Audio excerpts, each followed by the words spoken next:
Oke guys, jadi kita ketemu lagi di mata kuliah penganggaran ya, dan sekarang kita sudah sampai ke bab 9 yaitu budget biaya pemasaran.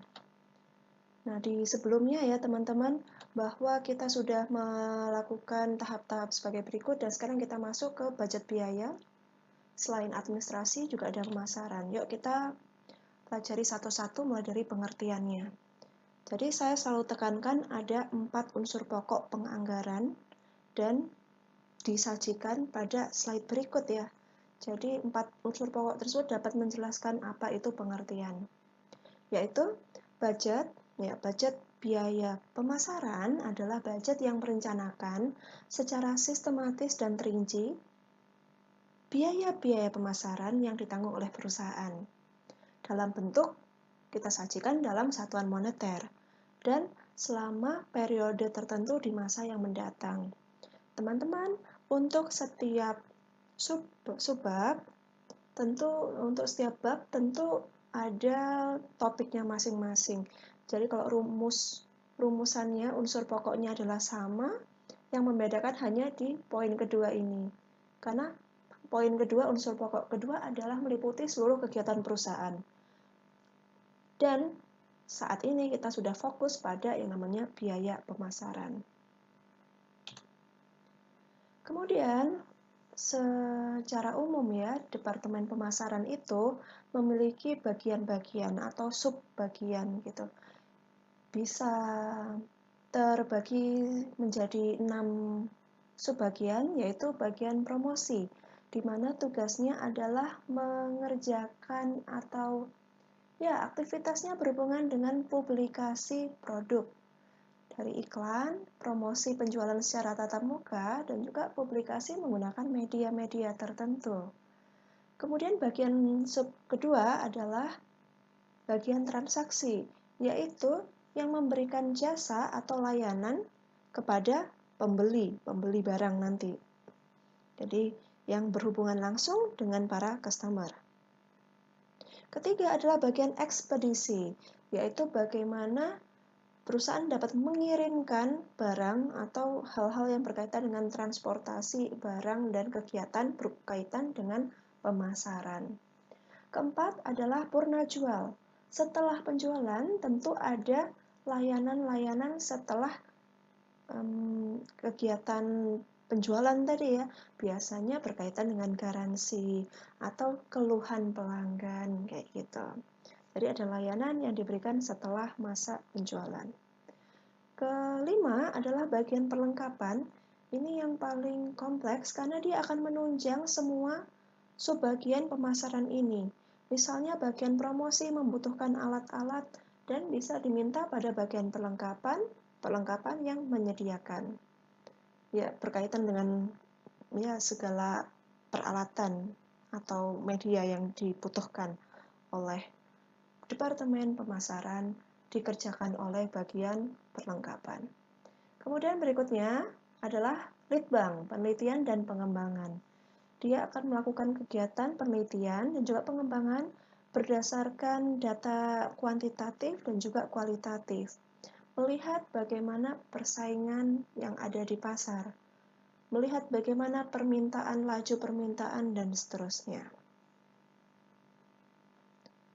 Nah, kegunaan budget ini secara umum masih sama dengan yang sebelumnya ya. Kalau kegunaan pokok ini pasti semua budget kurang lebih sama, yaitu sebagai pedoman, alat koordinasi kerja, dan juga alat evaluasi.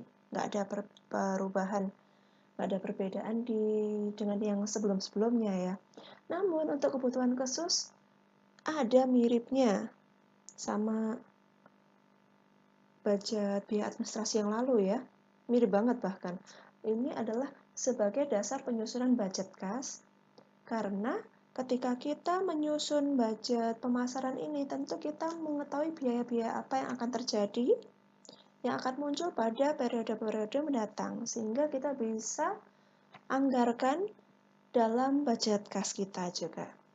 Dan juga karena berkaitan dengan ya subbagian-subbagian dan tiap subbagian memiliki aset-aset atau aktiva tetap. Tentu setiap aset, setiap aktiva tetap perlu adanya penyusutan setiap periodenya. Nah, bisa dijadikan data sebagai dasar penyusutan aktiva tetap, terutama pada bagian Departemen Pemasaran. Kemudian data informasi yang dibutuhkan untuk penyusunan budget biaya pemasaran terdiri dari 5 hal, yaitu rencana penjualan. Kalau di sebelumnya kita fokus pada rencana produksi, kalau ini pemasaran menjual, berarti pakai rencana penjualan. Kemudian standar-standar biaya yang berkaitan sekali dengan anggaran variabel di bab selanjutnya ya. Jadi bagaimana kita bisa menentukan anggaran variabel, ya ada standar biaya. Dua hal tersebut adalah saling berkaitan dan kita akan pelajari next meeting. Nomor 3 adalah sistem pembayaran upah. Bagaimana penggajian dari Departemen Pemasaran ini? Tentu berbeda ya. Tentu berbeda satu perusahaan dengan perusahaan yang lain. Namun karena ini untuk contoh kasus ini, ya kita asumsikan ya bahwa penggajian karyawannya adalah digaji tetap. Semuanya adalah karyawan dan digaji tetap. Kemudian mungkin di perusahaan besar ada pembayaran upah berdasarkan jumlah yang dijual. Jadi ada sales promotion yang dapat mendapatkan upahnya atau honornya setiap dia menjual berapa piece barang gitu. Nah, ada ketentuan ya, berarti ini data internal yang udah menjadi kebijakan dalam perusahaan. Data yang keempat adalah metode depresiasi, terutama ketika kita menghitung penyusutan. Yes, di kantor tersebut menggunakan metode apa? Umumnya untuk penyusutan ini satu kantor semuanya metodenya sama. Kalau menggunakan garis lurus ya semuanya, atau saldo menurun juga satu kantor akan menggunakan metode yang sama. Kelima adalah metode alokasi biaya. Bagaimana caranya mendistribusikan joint cost atau biaya yang terjadi untuk full satu perusahaan ke kelompok-kelompok biaya, ke departemen-departemen yang ada di bawahnya. Seperti contoh yang lalu yaitu biaya listrik itu satu perusahaan utuh, biaya listriknya sekian. Kemudian kita alokasikan kepada departemen-departemen yang terkait. Nah, sekarang kita udah langsung masuk ke budget contoh kita ya, ke praktik. Teman-teman, saya himbau lagi untuk tetap mengerjakan. Silahkan Anda kerjakan di Excel, yes. Ya, karena ada informasi baru bahwa untuk semester ini ya saya nggak tahu sih apa tepatnya, yang jelas mungkin yang jelas saya tetap harus memeriksa tugas Anda. Jadi yang lalu-lalu Anda mengerjakannya di buku ya. Nah, nanti saya akan berikan link untuk mengumpulkan tugas Anda. Jadi tugas Anda tetap harus dikerjakan dan nanti tunggu aja informasinya karena nanti di Edmodo ada link di mana Anda harus ngepost tugas Anda. Tugasnya dipost dengan cara apa? Yang udah dikerjakan di buku, ya saya harap semuanya ngerjakan tetap di buku ya. Walaupun Anda pakai bantuan Excel, tetap kerjakan di buku. Pikiran saya antara pertama Anda harus merekam video dan juga menunjukkan kepada saya di situ apa saja yang Anda sudah lakukan, kayak gitu. Atau juga saya berpikir juga bagaimana kalau di foto, jadi bukan video tapi di foto bagian-bagian mana yang sudah dikerjakan. Terus dikirimnya lewat mana? Apakah fotonya masuk ke Edmodo? Kayaknya nggak bisa karena basis datanya kecil. Mungkin akan kita coba pakai cara-cara yang menarik ya. Masih saya pikirkan. Yang jelas bagi Anda sekarang ya, silahkan mengerjakan tugas-tugasnya dengan tenang, karena pasti berguna, terutama untuk ujian akhir Anda nanti. Dan juga pasti berguna bagi Anda di masa yang mendatang gitu. Pengantarnya kayak gitu, dan sekarang boleh ya kita masuk ke contoh latihan kita. Untuk bentuk budget biaya pemasaran itu terdiri dari poin-poinnya kurang lebih sama dengan biaya pabrik tidak langsung dan biaya administrasi. Hanya saja nanti ada perubahan, ada tambahan di bagian yang paling belakang. Yang sama, salah satunya adalah nomor 1 ini, gaji karyawan. gaji ditetapkan jumlahnya, ya, tidak terpengaruh besarnya jumlah penjualan. Jadi, mau penjualnya besar atau kecil, karyawan pemasaran itu ada 2 orang dan gajinya sebagai berikut. Ya, itu ya.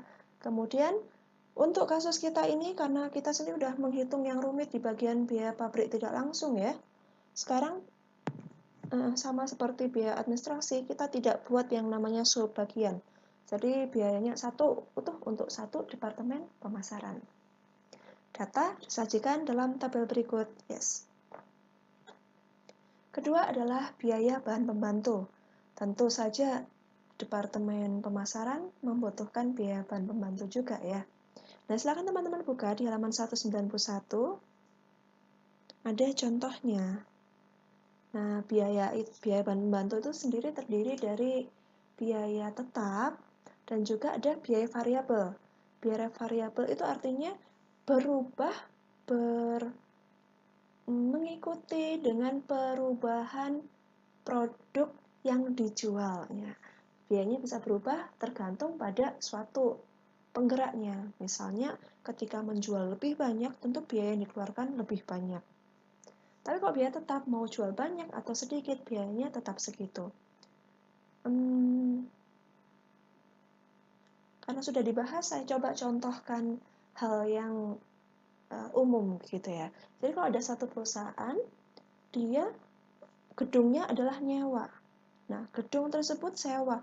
Mau dia produksi atau enggak, tetap bayar uang sewa kan? Nah, berarti itu adalah biaya tetap suatu perusahaan. Sedangkan ketika dia mau produksi barang, dia akan membutuhkan yang namanya bahan baku dan seterusnya. Kalau dia nggak produksi, dia nggak akan beli bahan baku. So, kalau di sini biaya bahan baku, bahan pelengkap, itu adalah biaya variabel. Karena berdasarkan dengan perubahan produksi atau perubahan penjualan, kayak gitu.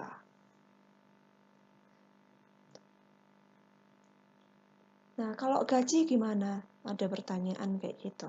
Kalau gaji itu bisa termasuk biaya tetap dan biaya variabel. Kita lihat dulu sifatnya. Kalau seperti contoh yang barusan ini adalah biaya tetap teman-teman. Karena jumlah karyawannya 2, entah mau jualan atau enggak, dia tetap digaji angka segitu. Tapi ada juga gaji upah yang termasuk biaya variabel. Misalnya dengan kebijakan ini, Anda akan digaji yaitu berupa komisi, komisi sekian persen dari penjualan yang Anda lakukan. Jadi nggak dikasih gaji tetap, tapi digaji berdasarkan jumlah yang dijual. Ada bagusnya juga, kalau dia menjual banyak, tentu dia akan mendapatkan gaji yang lebih banyak. Ketika dia santai-santai nggak menjual banyak, gajinya juga kecil gitu. Nah, jadi kedua hal ini bisa dibedakan ya teman-teman ya, ada plus minusnya, dan kedua hal tersebut pasti ada dalam setiap perusahaan. Tinggal kita harus memeriksa ya, jadi bagian mana biaya ini termasuk biaya tetap atau variabel ya. Nah, ini karena disebutkan clue banget, penting banget, karena mungkin akan muncul di quiz Anda atau UAS Anda nanti ya. Oke, yes, kasus CV Happy dianggarkan bahwa biaya bahan pembantunya adalah sebesar 2 juta setiap bulan dan ditambah dengan biaya variabelnya yaitu Rp100 per produk yang dijual. Oke. Yes, kita ikuti. Untuk produk Arizona dan Illinois sama. Jadi masing-masing biaya bahan bakunya, pokoknya biaya bahan bakunya 2 juta. Tapi ditambah dengan tarifnya, rate-nya. Ketika satu produk akan kita kalikan dengan Rp100 gitu.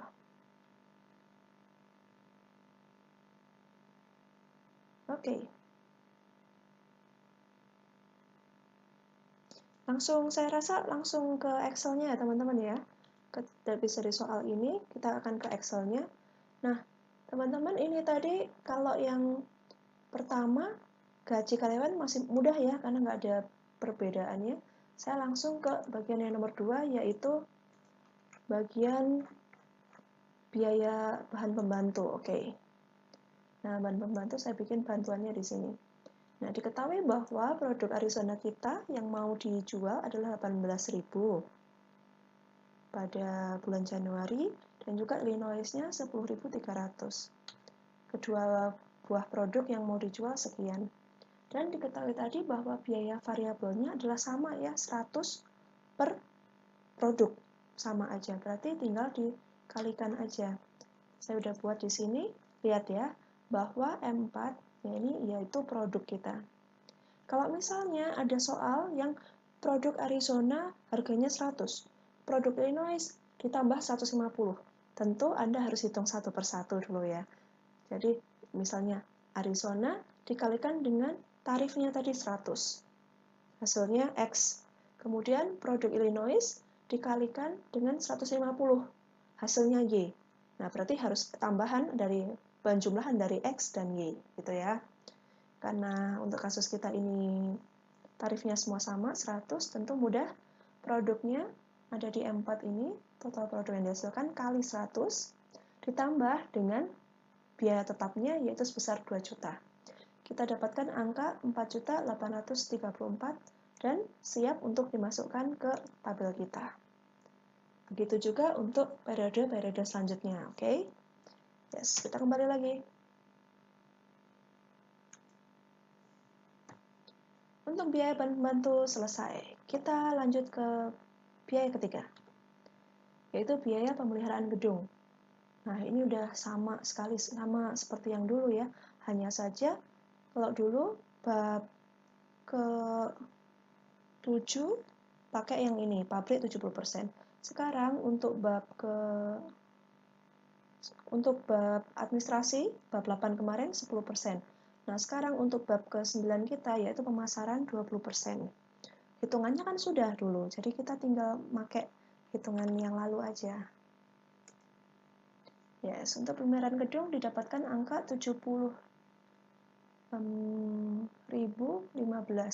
Kita dapatkan dari sini. Nah, diketahui ya bahwa biaya tetapnya kan 300.000. Kemudian ada tarifnya Rp5 per jam kerja tenaga kerja langsung gitu. Sehingga kita dapatkan 350.075. Kemudian, nah angka ini harus kita alokasikan 70% untuk pabrik. Kemudian 10% untuk administrasi, dan sekarang 70% ke pemasaran 20% gitu. Nah, ini untuk bulan Januari saja ya. Nah, teman-teman harus hitung untuk setiap bulannya. Karena per bulan jam kerja tenaga kerja langsungnya kan tentu berbeda semua ya. Nah, harus dimasukkan satu persatu gitu. Jadi angka saya pakai yang bulan Januari aja. Bulan Januari muncul angka 70.000 di sini ya. 70.015 rupiah. Udah. Kemudian selanjutnya kita ke biaya pemeliharaan alat. Pada contoh disebutkan bahwa biaya pemeliharaan alat berasal dari tarif yang sudah terstandar atau sudah ditentukan oleh manajemen dikalikan dengan jam kerja tenaga kerja langsung ditambah dengan data historis yang lalu. Oke, mirip sama yang sebelumnya ya. Tapi kalau untuk kasus kita, ya karena udah belajar gitu ya, pokoknya kita masukkan dulu budgetnya.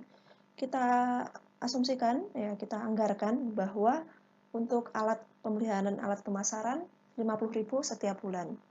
Tinggal masukkan aja berarti ya, nggak perlu saya tunjukkan ke Excel. Semuanya dipukul rata 50.000. Next, biaya listrik. Biaya listrik ini joint cost ya, tentu kita harus bagi berdasarkan ini persentase penggunaan listrik ini. Nah, teman-teman tinggal udah tahu ya bahwa listrik itu 500.000. Yes, ini kita asumsikan 500.000 ya. Padahal kalau di contoh kita itu produksi tiap bulan kan berbeda ya. Kalau produksi banyak harusnya listriknya banyak.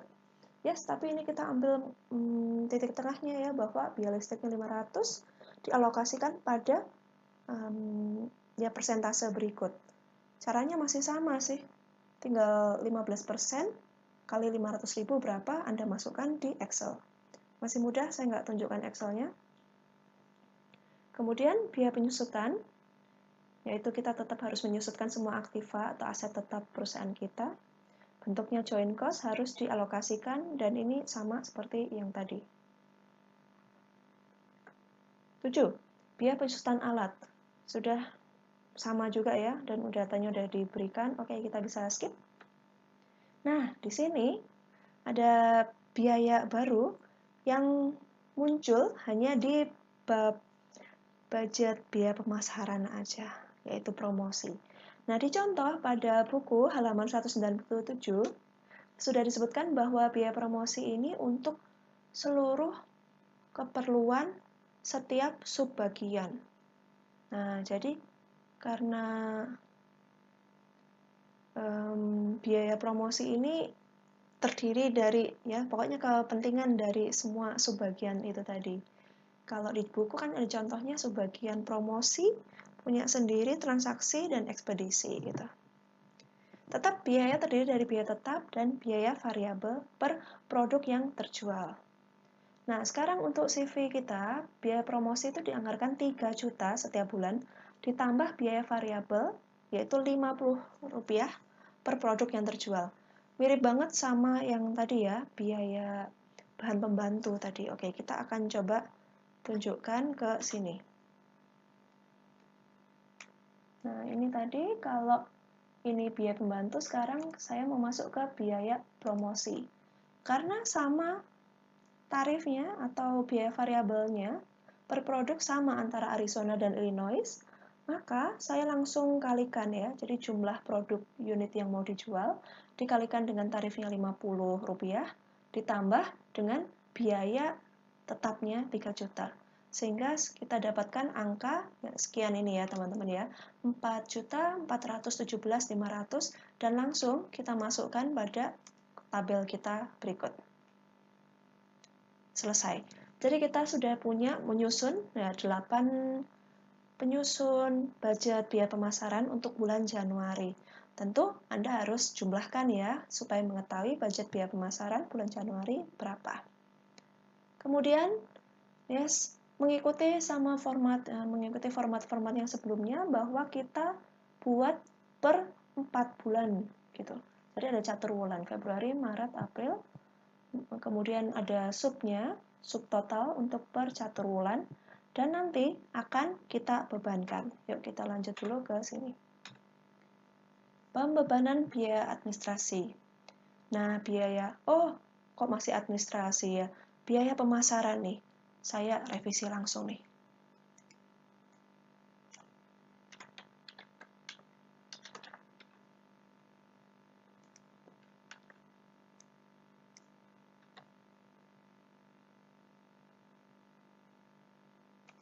Oke. Nah, biaya ini juga perlu kita bebankan ya, meskipun tidak masuk perhitungan harga pokok penjualan atau produksi. Namun, kita biasanya perusahaan itu menghitung angka ini untuk kepentingan internal, yaitu ingin mengetahui berapa laba bersih yang akan diperoleh perusahaan dalam periode waktu tersebut. Makanya biasanya dibebankan pada produk yang dijual tentunya ya, karena ini biaya pemasaran. Kemudian untuk pembebanan sendiri bisa dibebankan pada produk yang dijual, bisa dalam bentuk bulanan atau dalam bentuk ya kayak semester atau triwulan, caturwulan kayak gitu. Yuk kita lihat contohnya. Sekarang pembebanan ini untuk pembebanan bulanan ya teman-teman ya. Jadi ini adalah biaya pemasaran yang tadi kita dapatkan, kita letakkan di sini. Kemudian untuk produk Arizona dan untuk produk Illinois. Kemudian yang perlu kita ketahui, berapa sih produk yang dijual pada bulan Januari untuk produk Arizona dan Illinois. Ya, ini data saya dapatkan dari perhitungan kita yang dulu ya, bahwa di penjualan juga ada, bahwa untuk Arizona sendiri akan produksi 18.000 barang, dan Illinois di sini 10.350. Jadi bagaimana caranya pembebanan itu sendiri ya teman-teman, tinggal mudah aja ya. Akan saya hapus gini, saya hapus dulu ya. Oke, jadi produk kita adalah Arizona ya, jadi Arizonanya berapa diklik. Kemudian Arizona kan bagian dari produk yang dihasilkan oleh perusahaan tersebut. Yang dihasilkan nggak hanya Arizona tapi juga Illinois ya. Kita mau jumlahkan antara kedua barang tersebut. Ini sama kayak yang sebelumnya juga sih ya. Sehingga kita dapatkan persentase aja. Ini persentase ya teman-teman ya. Kalau diubah ke formatnya juga akan muncul 63%. Kayak gitu. Tapi kita nggak mau sampai di sini. Kita bukan mau cari persentase, tapi kita mau cari berapa benar-benar biayanya. Nah, tinggal persentasenya tadi dikalikan dengan jumlah biaya pemasaran yang terjadi bulan Januari. Nah, sekarang kita ganti menjadi bentuk accounting. Nah, demikian juga hal yang sama dengan Illinois ya. Saya ulangi lagi, berarti angka ini dibagi ini Arizona tambah Illinois, kemudian dikalikan dengan biaya pemasaran yang terjadi. Kita dapatkan angka sebegitu. Kalau kita klik, kita blok ya, diketahui bahwa jumlahnya adalah 12 juta sekian dan sama. Ya, ini benar berarti ya. Nah, ini contoh untuk per bulan. Bagaimana dengan contoh per catur bulan? Nah, teman-teman ini tinggal didapat sama caranya seperti tadi. Tentu Anda harus membuat kolom ini. Informasi ada di PPT, sudah ada di PPT, tinggal memindahkan saja. Angka catur bulan kita dapatkan dari biaya pemasaran tadi kan kita sudah hitung di bawah ya per catur bulan. Tinggal datanya dipindahkan. Kemudian untuk Arizona masih mirip caranya seperti tadi. Produk Arizona itu kan ini 123 dibagi total. Nah, total ada datanya di sini. Kemudian dikalikan dengan biaya catur bulan pertama di sini. Selesai kayak gitu. Hal yang sama untuk Illinois juga. Kita cek. Untuk Arizona Illinois total ada 58 sekian juta. Oke, sama. Kayak gitu pembebanannya. Jadi bisa disimpulkan bahwa untuk produk Arizona sendiri akan menanggung biaya pemasaran sebesar 43 juta dan seterusnya. Oke. Yes, mungkin teman-teman bingung memikirkan, tiba-tiba terpikir, kenapa biayanya kok agak match ya kalau kita bandingkan dari awal sampai akhir. Teman-teman, yang kita lakukan ini bukan praktek, bukan kasus praktek yang perusahaan dari awal sampai akhir ya. Sebenarnya datanya adalah terpisah-pisah. Jadi nggak bisa di-match-kan juga gitu. Tapi tenang aja, saya dengar nanti teman-teman di semester selanjutnya ada tugas praktek. Jadi kasus yang benar-benar dari awal sampai akhir adalah satu kesatuan utuh gitu. Nah, di sana Anda akan belajar bagaimana membuat anggaran yang benar-benar dari awal sampai akhir. Di mata kuliah ini kita hanya teori saja ya, pengantar bagaimana cara membuat budget. Lagi-lagi, saya tekankan kembali bahwa budget sendiri tidak ada patokan harus mengerjakan dengan cara seperti ini, tampilannya seperti ini, dan ini. Tidak, semuanya adalah bergantung dengan bagaimana cara kita ya, cara seorang manajer untuk menyajikan data. Tapi yang jelas, poin pentingnya adalah bagaimana kita menyajikan data yang berdasar, memiliki dasar penyajiannya, dan juga mampu dimengerti oleh orang-orang yang bukan orang keuangan, orang akuntansi, orang yang harus belajar dulu untuk mengetahuinya. Jadi diharapkan hasilnya tadi dapat dimengerti oleh para pembaca yang awam, kayak gitu. Itu ya teman-teman ya sifatnya. Jadi Anda tetap boleh berkreasi, dengan cara Anda gitu. Alright, yuk kita lanjutkan lagi. Ya, ini data yang tadi. Contoh juga sudah selesai. Oke, teman-teman, jadi ini tadi adalah budget biaya pemasaran. Silakan teman-teman kerjakan untuk kasus sesuai dengan contoh yang tadi diberikan dan soal yang diberikan. Saya rasa cukup itu ya teman-teman ya. Silakan pergunakan waktu kita yang masih sisa banyak ini kan ya. Kan kita 3 jam ya. 3 jam untuk mengerjakan soal ini.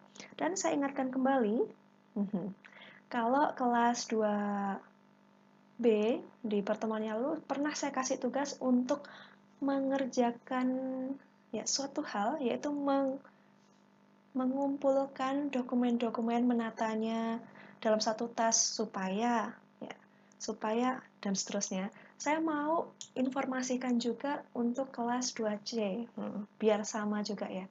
Jadi saya pernah memberikan instruksi pada rekan-rekan Anda bahwa saya memberikan tugas, nggak berkaitan dengan anggaran, tapi sangat penting. Dan hal ini juga dikatakan oleh profesor saya, mengingat bahwa kita itu berada di negara, di daerah yang rawan sama bencana alam. Jadi untuk jaga-jaga ketika ya nggak berharap bahwa terjadi bencana dan seterusnya ya, tapi kita mencoba untuk menjadi pribadi yang lebih baik, ya, bersiap-siap. Jadi kita akan